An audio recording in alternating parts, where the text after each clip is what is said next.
Hello and welcome back at Carmen's Creative Cooking. I'm trying to make today, in other words, in Europe it's called Schnitzel, simply Schnitzel. It's a very loved dish for kids. They always like chicken fingers, finger food, or something that you put on a bun and just run and play. For this recipe we're gonna need chicken.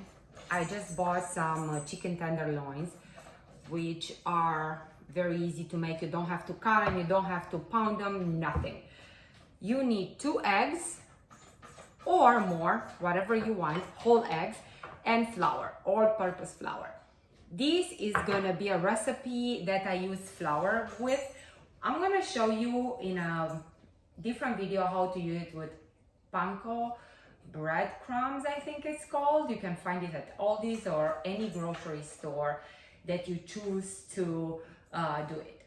In the beginning, I always wash every chicken I buy, even if I will have it from a farmer's yard or something. I still wash it. So wash the chicken very well.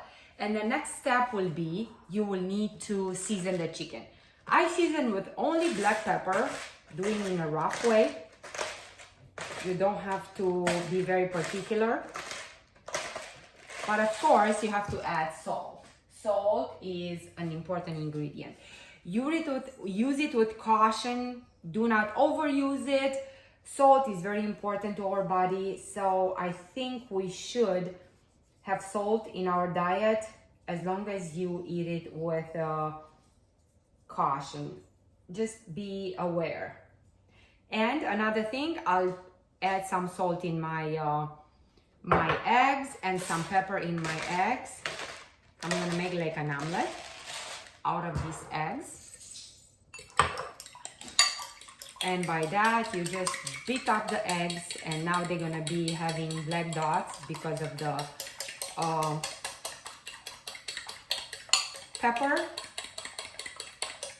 If you have a blender and you don't like to mix it with your fork, just use the blender, but as long as you make it as an omelet, it's gonna be okay. In my recipe, I'm trying to use only ingredients that you find around your kitchen. You don't have to buy something, you don't have to go over your head to make this recipe. All you need is, if I count them, 1, 2, 3, and of course you're gonna use oil because you need to deep fry them. 4 ingredients, not considering salt and pepper. And the next step will be for you to fill up your tray with oil and let it get hot. I choose not to dunk my chicken in the oil. I'll fry it on one side and I'll fry it on the other side. And for me, that's how I grew up with. And maybe the reason being we didn't have a lot of oil just to waste.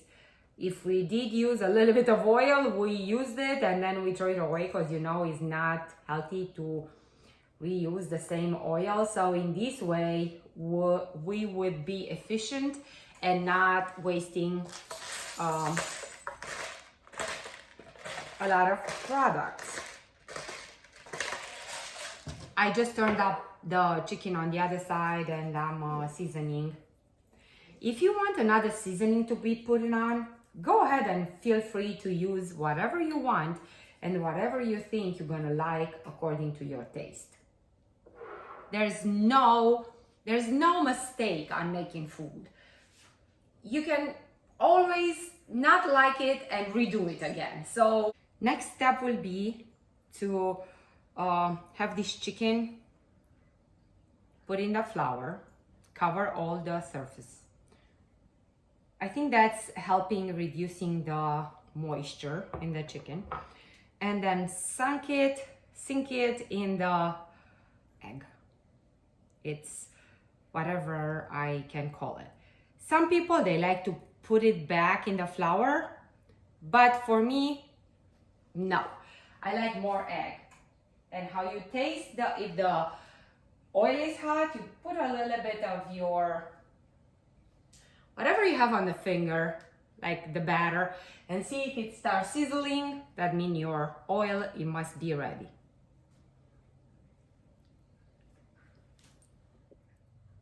Because my oil is ready, I changed the station. I'm gonna show you. Now I have the chicken, which I put in a flour first and then in the batter. I try to not let the batter be in too much. So you let it drip a little bit and then you place it in a hot oil. Be careful not to get your fingers on the oil, or for the oil to just simply reach your skin, because that's not gonna be good. Let me get everything on this side of the working table so you can actually see what I'm doing. So that's where I have the chicken, I have the flour, and I have the egg batter.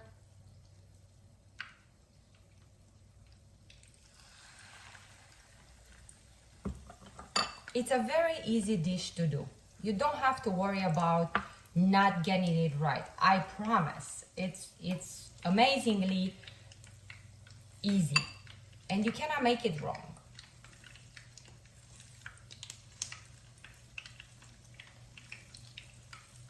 Everybody likes chicken fingers, or when I came in America, I was thinking that chicken fingers are actually chicken fingers.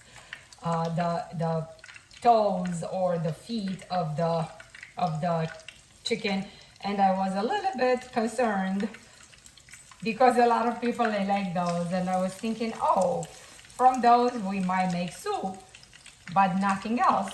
So if I say something and it doesn't make sense to you, just keep in mind that English was not my first language, and I'm trying my best to be creative and to show you a different way of cooking, which it might be a little bit less complicated than regular cooking.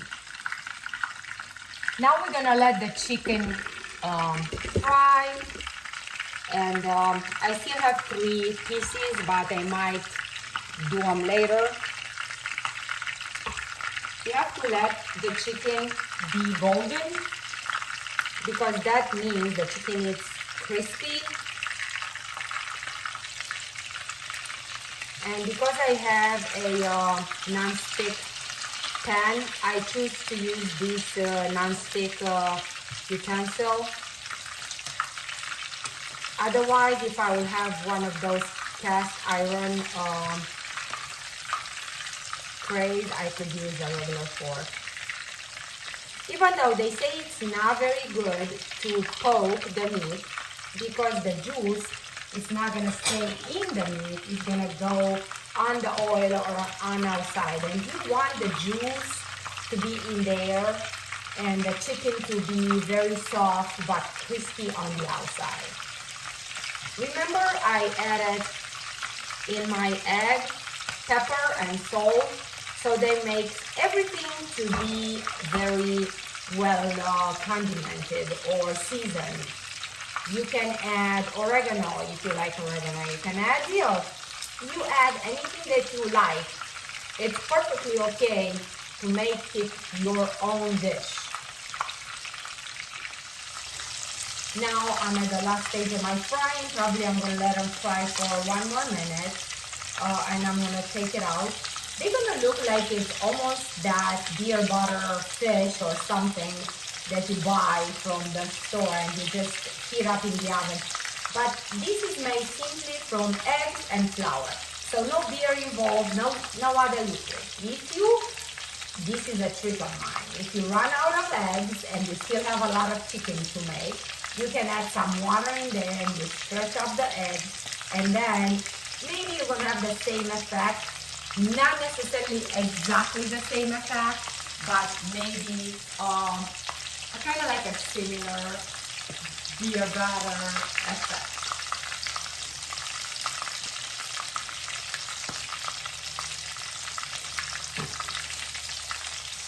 Now I think we are ready and they are crispy enough. I take one by one. I'll show you how they are. And I place it on this paper.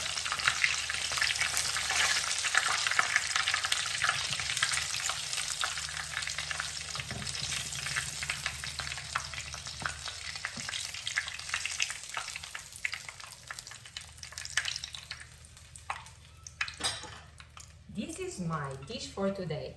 You do some broccoli or some rice or whatever you want. These are my Chick-fil-A schnitzels, ready to eat. Very, very, very delicious. Enjoy them.